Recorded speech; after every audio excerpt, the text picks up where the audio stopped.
Då säger vi först välkomna på svenska. Snart nog kommer vi att övergå till lysande och mindre lysande engelska. Men vi har vida ramar här. Vi har samlat Kjell Espmark, Robin Fulton och jag som heter Staffan Söderblom för att berätta hur glada vi är över att en ordentlig volym med Harry Martinsons poesi äntligen har kommit på engelska efter många års förberedelsearbete.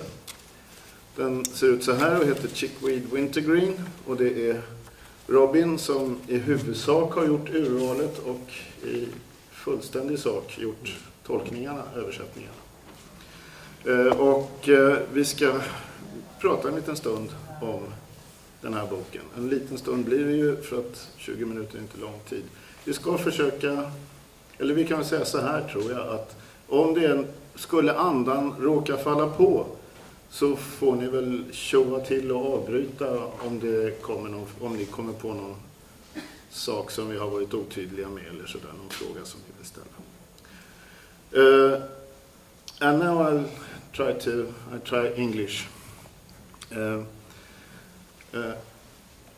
There is a sort of Martinson cliché, or a cliché regarding Martinson, that I think that all of us have heard for many years, and that is that Martinson's texts, especially his poetry, is extremely difficult or even impossible to translate. And now you've done it, Robin. The other day I came across an article I wrote 34 years ago, and maybe it's my fault people say they can't translate Martinson. What I said was, Harry Martinson's poetry owes so much to his handling of the Swedish language that apart from some isolated poems, I suspect most of his work must remain in Swedish. So why am I sitting here? Yes. Yes, a good question. I just hope I'm wrong. I'd just like to say first my attitude towards translation. I think we should keep translation for the process whereby the translator focuses on the original poet, to give as much as possible content and form and all the rest of it. And I say that because we've had a fashion in British publishing recently of well-known poets being given works in languages they don't read, but they're so inspired they produce something. Now there's space for that, there's no harm in it in a way, but then people reading these don't know what was the original, and they don't know what has been the inspiration of the poet. But it's a bit banal and obvious, but I would like to insist that for translation we want to serve the poet, and perhaps the translator, like a good pianist, disappears. Alfred Brendel said, when he gave us Beethoven, it was Beethoven he wanted to give us. There are pianists who give us themselves and use Beethoven to show how clever they are, tripping up and down the keyboard. Well, all right, I feel sceptical now and again about translating poems. Now and again I say, I don't want to do it anymore. I joke about vandalizing Swedish poets. Maybe I have done. But then, with no translation, people get locked away in their own languages. So we have to try and hope for the best. Every time I give up, something comes along, something from him. Oh, that looks quite interesting, and I start picking at it, and then off I go again. And I send Kjell some typescripts, and he looks at them and sends them back. So I can't stop in a way. But of course, all poets lose when they go into a different language. You can make a mess of it. It's like bringing these creatures up from the depths of the ocean, bring them out of their pressure of their own environment, and then they fall to bits like a lump of jelly. That can happen. So it's a chance we just have to take. You probably heard Robert Frost's so-called saying that poetry is what gets lost in translation. He didn't actually say that. He said that in the course of a letter surrounded by a context full of qualifications and hummings and hawings and doubts. what he was referring to was the individual tone of voice, the way the words are taken. That's how I put it. And obviously, that goes when you put the poem into another language.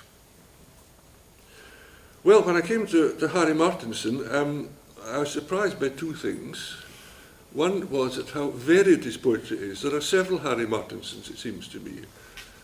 Nature poet, seaman poet, poet of historical subjects and so on, and then a kind of pedagogical poet. We've tried to represent all of these in the book. We've gone easy on the pedagogical bit, because sensible remarks don't make good poetry. You know, I hate cars, for instance. No point in saying that. I've known people who say they hate cars. If they're standing at the bus stop and it's raining, you come along, would you like a lift? Oh yes, please. So there we are. That just leads to arguments and discussions. We've left that out a bit. The other thing that struck me was how up and down he is. They're all very many good poets are very up and down. You've probably heard of the little girl, proverbial little girl, who, when she was good, she was very good, and when she was bad, she was awful. Now, Harry Martinson, I think, was one of these poets.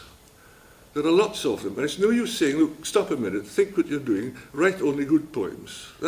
Stop just. You've got to let them carry on, write the rubbish and the good things, and hope a good editor then picks up the good things. Then, actual translation, I mean, the difficulty, I think all poets are difficult to translate. And it's not always the case that they're difficult words. We were talking just now about a translator sometimes stretches his own language to accommodate something peculiar in Swedish. Okay, that's a theory, but in practice it's difficult, because if Harry Martinson does something peculiar in Swedish and I do something peculiar in English to match it, people say, you're a rotten translator, you're writing peculiar English. If you don't do that, then the people who can read Swedish say, you're a rotten translator, you've normalised this, you've smoothed it out. Yeah. So you can't win, you're in a kind of no man's land, something being shot at by both sides. But I think often the big problems in translation come over simple things. And it's not just words, you know, it's not enough with a dictionary. Summer. Now, summer in Sweden means something to Swedes, doesn't it? Quite a lot. Whatever it is, it's quite different from what English language readers will put into summer. If they live in the south of England, it's very lots of plants and flowers and things. If they live in the north of Scotland, it's gone down to a very low level of plant life. And you think, the wind hasn't blown for 5 minutes, therefore it must be summer, you know. So, no bother, the word summer, but there's a great deal of bother if you're exporting associations and ideas. And then a word like torp crops up in Martinson. There is no real English equivalent of that. So what do? Do you miss it out? Drop a poem because it contains one word? I've used the Scottish word croft for that, but that's not really right. It's the nearest I could get to, but it's not right. What else? Glazebygd. All right. Heavily depopulated rural area. Bang goes your syllable count or whatever it is.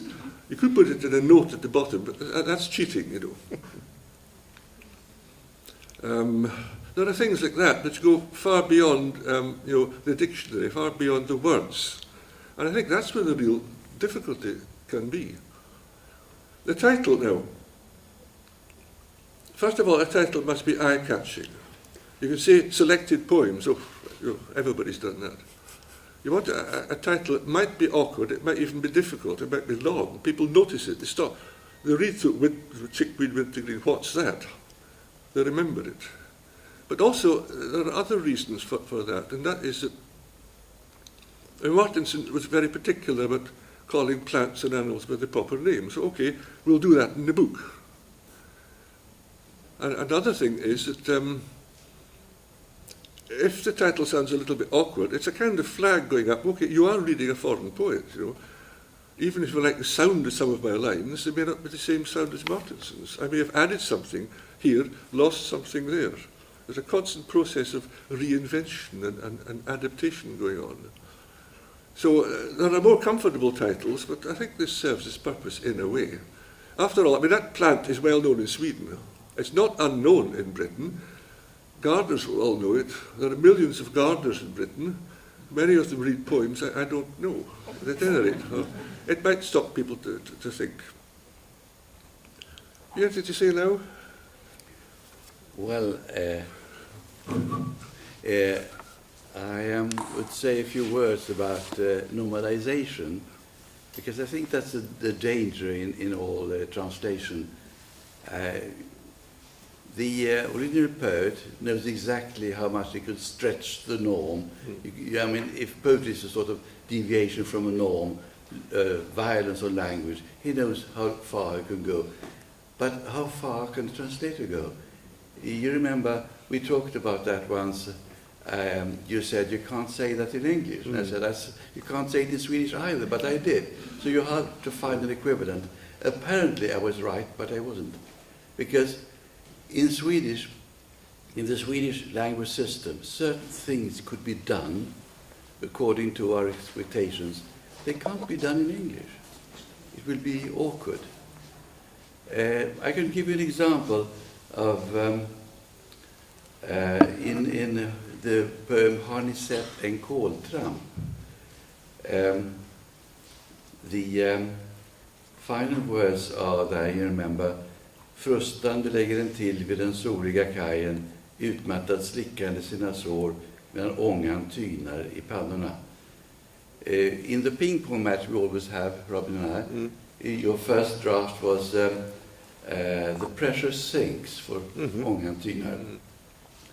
And I said, but också Martinson kunde ha sagt medan trycket sjunker om han velat.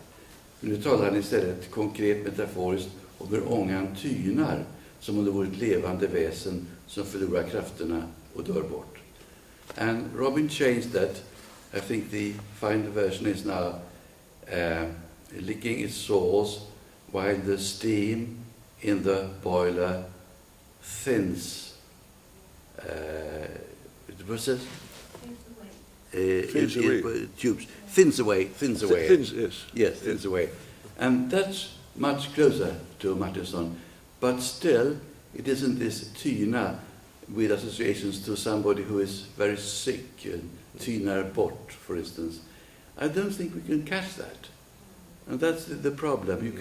You can come close, but you can't get to the end of it.